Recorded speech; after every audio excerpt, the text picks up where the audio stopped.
വാർത്തയുടെ മറുവശം. രാവിലെ ചായക്കടയിൽ പതിവ് പോലെ ആളുകൾ കൂടി.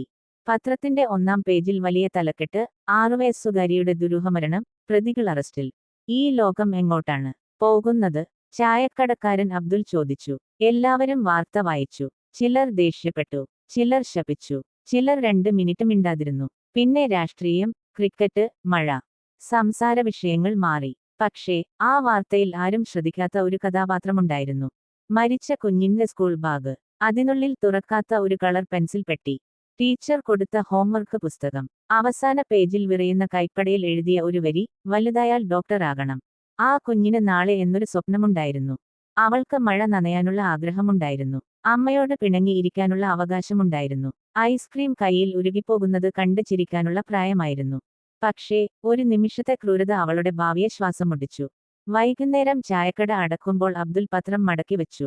കണ്ണുകൾ അറിയാതെ നനഞ്ഞു. നാളെ മറ്റൊരു വാർത്ത വരും, അയാൾ പതുക്കെ പറഞ്ഞു. പക്ഷേ ഈ വാർത്തയിൽ നഷ്ടപ്പെട്ടത് ഒരു ജീവനല്ല, ഒരു കുടുംബത്തിന്റെ ചിരിയും ഒരു ക്ലാസ് മുറിയിലെ ഒഴിഞ്ഞ ബെഞ്ചും ഈ സമൂഹത്തിന്റെ മനസ്സാക്ഷിയുടെ മറ്റൊരു കഷണവുമാണ്. പുറത്ത് മഴ തുടങ്ങി. ആരോ കുട നിവർത്തി നടന്നു. ആരോ ഫോൺ സ്ക്രോൾ ചെയ്തു. ലോകം മുന്നോട്ട് പോയി. പക്ഷേ ചില വാർത്തകൾ അങ്ങനെ അല്ല.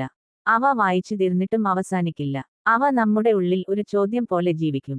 നമ്മൾ വാർത്തകൾ വായിക്കുന്ന മനുഷ്യരാണോ, അതോ മനുഷ്യരുടെ വേദനയെ വെറും വാർത്തകളാക്കി മാറ്റുന്ന സമൂഹമാണോ?